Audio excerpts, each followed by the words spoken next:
नमस्कार, आप देख रहे हैं ग्रैंड न्यूज और मैं हूं आपके साथ सारिका। लोकसभा का रण संग्राम में हम आपको बताएंगे लोकसभा चुनाव के क्या कुछ है हाल, चुनावी बयार किस दिशा में चल रही है और 4 जून को किसकी ताजपोशी होने वाली है।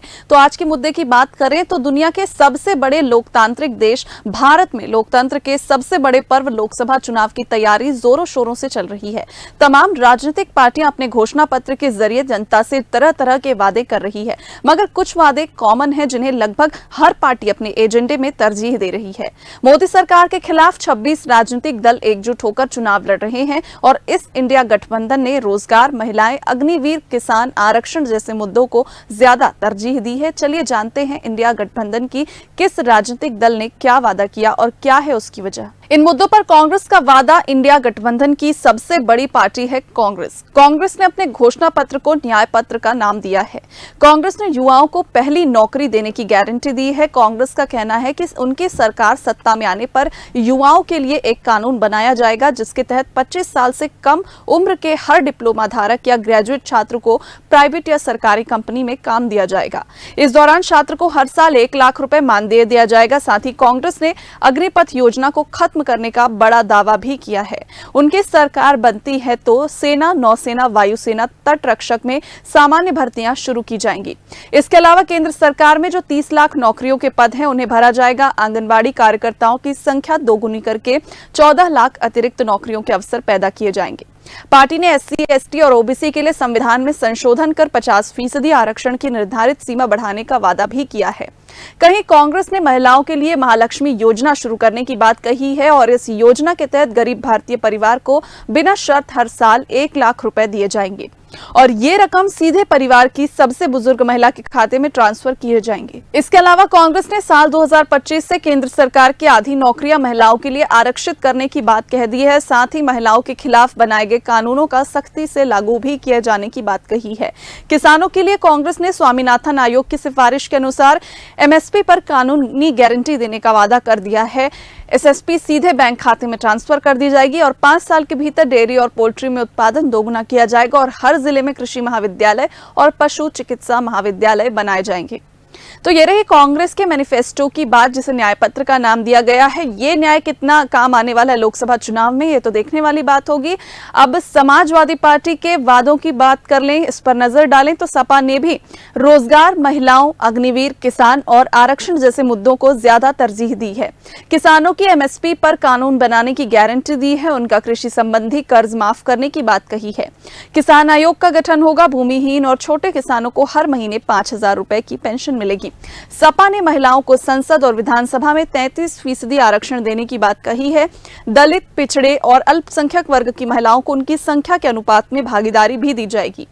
उनकी सरकार बनी तो सभी सरकारी विभाग की नौकरियों में 33% का आरक्षण दिया जाएगा। वहीं महिलाओं के खिलाफ अपराध पर जीरो टॉलरेंस नीति अपनाई जाएगी। गरीबी रेखा से नीचे जीवन यापन कर रहे परिवारों की महिलाओं को हर महीने 3,000 रुपए की पेंशन दी जाएगी। लड़कियों के लिए फ्री गर्ल चाइल्ड एजुकेशन और KG से PG तक मुफ्त शिक्षा योजना बनाने की बात भी सपा ने अपने न्याय पत्र में कही है और सत्ता में आने पर साल 2025 तक पूरे देश में जातीय जनगणना पूरी कर दी जाएगी। साथ ही सभी सरकारी विभागों में खाली पदों को तत्काल प्रभाव से भरा जाएगा। सभी के लिए राष्ट्रीय रोजगार नीति और मिशन रोजगार नीति स्थापित की जाएगी। साथ ही सपा ने भी अग्निवीर योजना खत्म करने का वादा किया है। तो ये भी कॉमन वादे नजर आ रहे हैं। अब RJD की ओर नजर डालें तो तेजस्वी यादव ने अपनी पार्टी RJD का घोषणा पत्र जारी किया। RJD ने भी रोजगार, महिलाएं, अग्निवीर, किसान, आरक्षण जैसे मुद्दों पर ज्यादा जोर दिया है। सबसे बड़ा वादा है देश भर में 1 करोड़ नौकरियां देने का।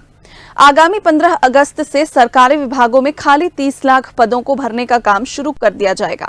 साथ ही 70 लाख नई नौकरियां क्रिएट की जाएंगी। रक्षाबंधन से गरीब महिलाओं को हर साल में 1 लाख रुपए देने की बात कही है।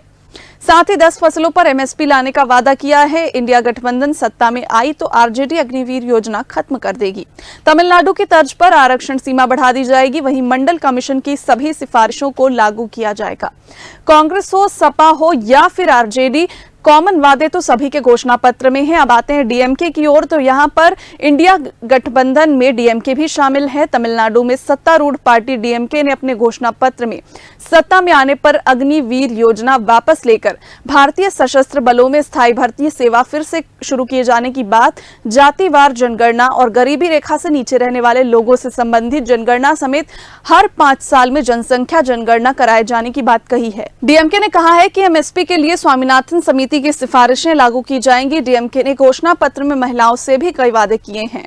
इंडी गठबंधन की सरकार बनने पर सभी राज्यों में महिलाओं को 1000 रुपए की मासिक आर्थिक मदद और संसद और विधानसभाओं में उनके लिए 33% आरक्षण तत्काल लागू किए जाएंगे।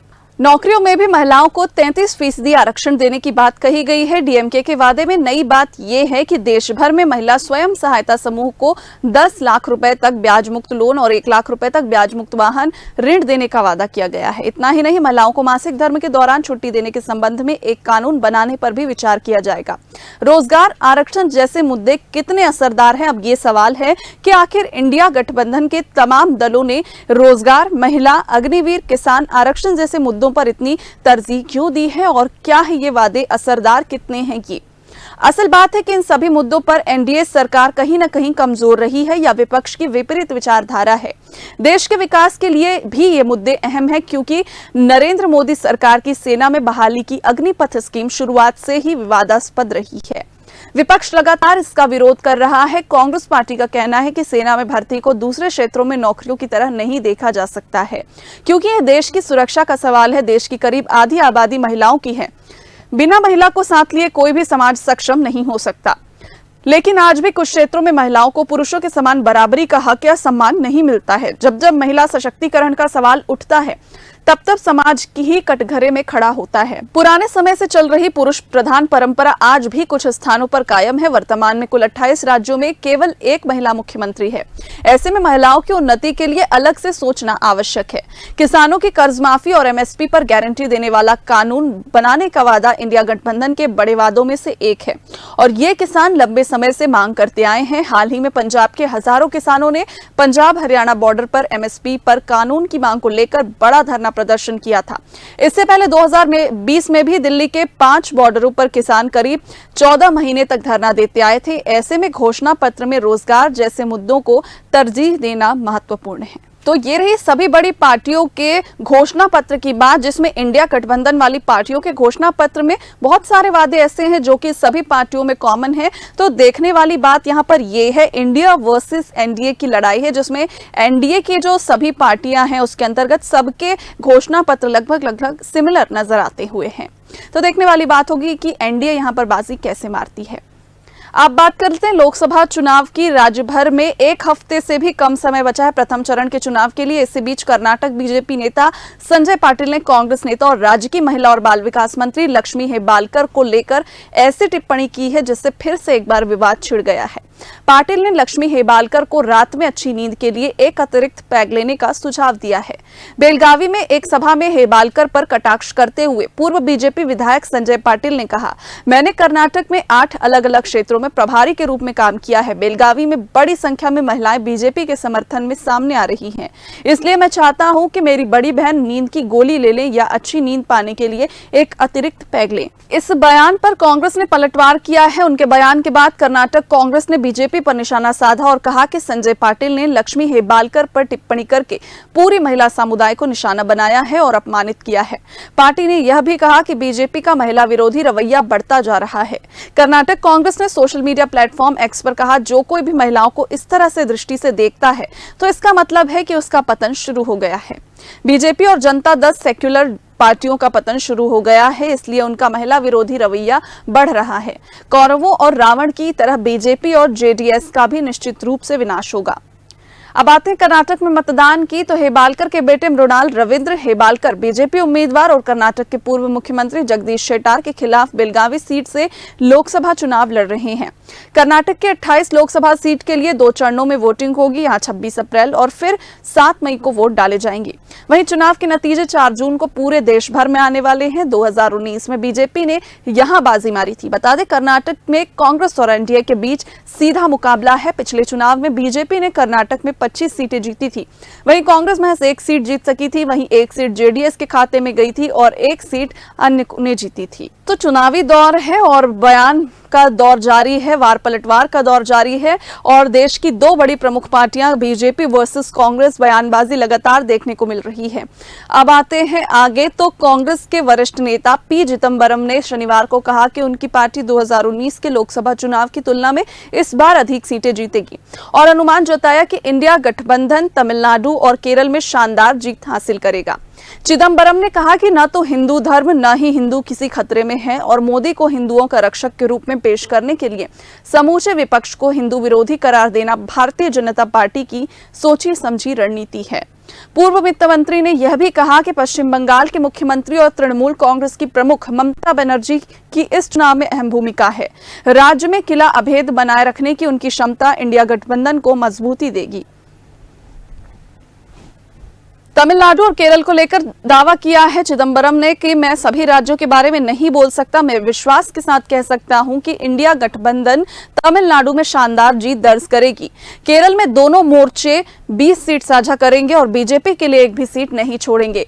कर्नाटक और तेलंगाना में कांग्रेस की सरकारें लोकप्रिय है और पार्टी को 2019 से कहीं ज्यादा सीट पर जीत मिलेगी।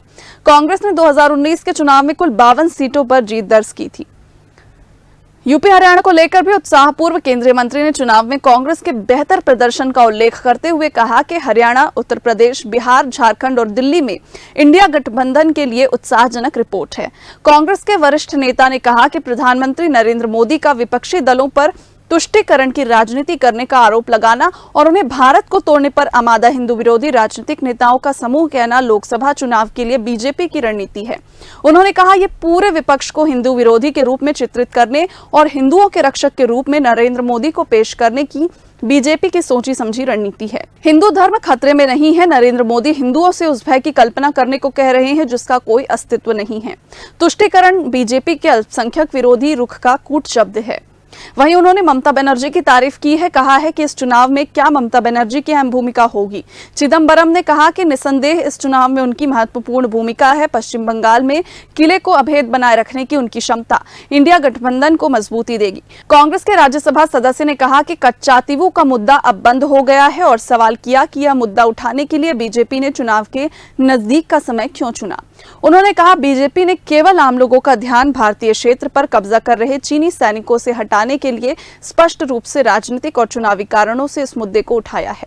कच्चातीवू मुद्दे पर बीजेपी पर उन्होंने निशाना साधते हुए कहा कि कच्चातीवू मुद्दा उठाए जाने से लाखों तमिल भाषी लोगों के हितों को गंभीर नुकसान होगा।